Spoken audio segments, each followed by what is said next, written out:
రాష్ట్రానికి ఏదైనా విపత్తు వచ్చినప్పుడు మనకి పొలిటికల్ లీడర్స్లో రెండు రకాలుగా ఉంటారండి. ఒకళ్ళు ఏంటి అంటే సింపతి గెయిన్ చేయాలి, దాని చుట్టూతా ఆ జరిగినటువంటి సంఘటన చుట్టూతా రాజకీయం చేయాలి అని చూసేటువంటి వాళ్ళు కొందరు ఉంటే, ఎంపతి చూపించే వాళ్ళు ఉంటారు. అంటే దాని మీద కన్సర్న్ చూపించి నా వంతుగా నేను ఏం చేయగలను అని చెప్పి ఒక అడుగు ముందుకేసే వాళ్ళు ఉంటారు. దీంట్లో రెండో రకమే పవన్ కళ్యాణ్ గారు. ఆయన ఎప్పుడన్నా రాష్ట్రానికి ఏదైనా ఒక విపత్తు వచ్చినప్పుడు ఆయన సొంత జేబులో డబ్బుల్ని ఖర్చు పెట్టడం కాకుండా ప్రజలను కూడా మమేకం చేస్తారు దాంట్లో.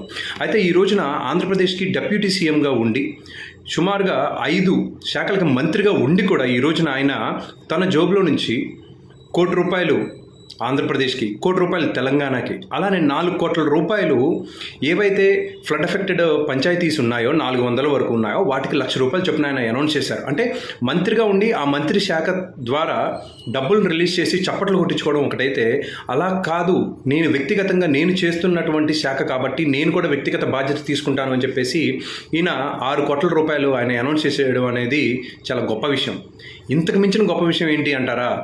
నాయకుడి మీద నమ్మకంతో మనం ఇచ్చినటువంటి ప్రతి రూపాయి సద్వినియోగం అవుతుంది అని చెప్పేసి పంచాయతీరాజ్ శాఖకు సంబంధించిన వాళ్ళు సుమారుగా ₹14,85,00,000 ఒకరోజు బేసిక్ శాలరీ ఏదైతే ఉందో దాన్ని డొనేట్ చేయడం అనేది చాలా గొప్ప విషయం.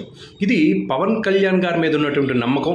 పవన్ కళ్యాణ్ గారికి మనం ఈ డబ్బుల్ని అందిస్తే ఖచ్చితంగా ఎవరైతే అవసరంలో ఉన్నారో వాళ్ళకి ఈ ప్రతి రూపాయి ఉపయోగపడుతుంది అనేటువంటి నమ్మకం.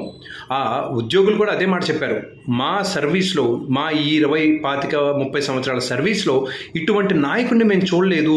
ఇటువంటి విపత్తు వచ్చినప్పుడు అధికారంలో ఉండి కూడా జేబులోంచి డబ్బులు తీసి బయట పెట్టినటువంటి నాయకుడిని మేము చూడలేదు. ఫస్ట్ ఆఫ్ ఇట్స్ కైండ్ అని చెప్పేసి ఉద్యోగులు చెప్తున్నారు అంటే హ్యాట్స్ ఆఫ్ పవన్ కళ్యాణ్.